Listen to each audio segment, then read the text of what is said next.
Hello, my name is Cole, and I'll be interviewing Mr. Larson of B8 about world politics. And one of the questions I have today for him is, do you think there will be a World War III? I hope not. That would be terrifying. Very. Many people assume that if there is something like a World War III, that it would involve nuclear weapons, that the nations who right now have nuclear weapons and who have found ways to restrain themselves from using it might use it. So I hope not. I hope that, first and foremost, we acknowledge that we have differences of opinion in the world and seek to find ways to solve those opinions collaboratively and through discussion, because it's hard to imagine what World War III would look like and how it wouldn't make everything worse. Yeah, definitely. Can you tell me your opinion of Obama's current leadership? I think, well, first of all, and this is actually something that Obama says. He says, if a problem has reached his desk, if he's being asked to deal with a problem, it's not an easy problem to solve. That if it were an easy problem to solve, it never would have made it to his desk. It would have been solved before then. So whether it's Obama or George W. Bush or Clinton or any of the previous presidents or future presidents, they don't have an easy job, and I think that that's sometimes forgotten. I think that he's doing the best that he can. I think that we have a lot of politicians in Washington who are really struggling to listen to each other, that they're more interested in hearing the sounds of their own voices and getting their own agenda pushed, whether it's realistic or not, and that our leadership needs to realize, whether it's Obama or anyone else, that you have to find common ground and make some kinds of advances, even if it's not exactly what you'd hoped for.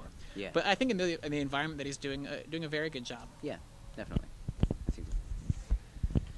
In your mind, do you think of North Korea's, what do you think of North Korea's current leadership? Well, I can't pretend to be an expert on North Korea's current leadership. We've all seen the news. For example, North Korea has been blamed for the hacking of Sony in response for the Interview.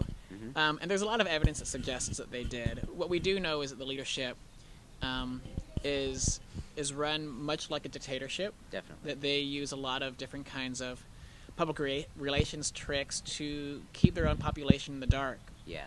I believe that everyone on this earth is entitled to certain basic human rights, and that a lot of the people in North Korea are being denied those rights, and they're being denied in the name of protection, in the name of fear, and I think that they should have more of a voice in their own government. When you hear the word jihad, what do you think? Well, I think two very strong, very different things.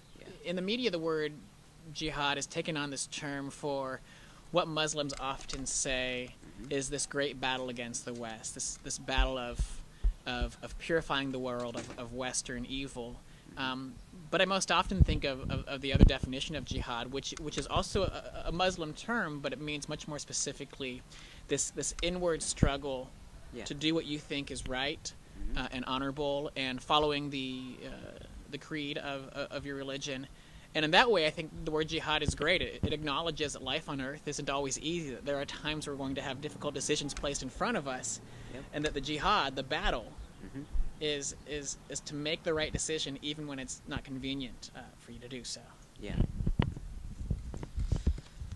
What do you think of Russia's current leader, Vladimir Putin's idea of vowing to destroy ISIS? It's such a fresh idea.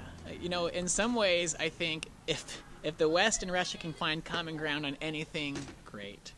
We are lacking sorely in common ground. Definitely. Unfortunately, Vladimir Putin has not built himself a reputation on doing the right thing for the sake of the right thing. So when he makes these initial overtures, I can't help but be skeptical and wonder if he has ulterior motives in mind. There's got to be something else in it, says the cynic in me, and I hope I'm wrong. Definitely. Well, thank you, Mr. Larson, for letting me interview you today. Absolutely. Thank you so much. I appreciate it. No Have a great day. You too.